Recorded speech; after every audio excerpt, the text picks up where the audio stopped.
12 స్తంభాల పందిట్ల ఉయ్యాల పడుకున్న సాంబయ్య లగరా లగరా సాంబయ్య లగరా నాయ్య లగరా పరమాత్మ లగరా ఎన్నీళ్ళు సన్నీళ్ళు ఏకము చేసినము స్నానమాడంగా లగరా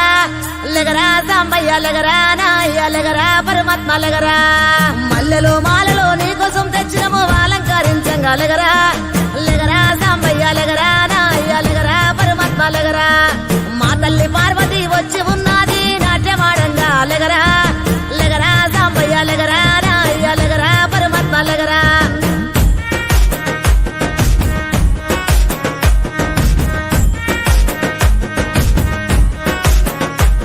నీ భాష ఏందయ్యా నీ ఆశ ఏందయ్యా మా గోస నీకు సమజయేరి ఎట్టా శివయ్యా నీ ఊరు ఏందయ్యా అసలు పేరు ఏందయ్యా ఏ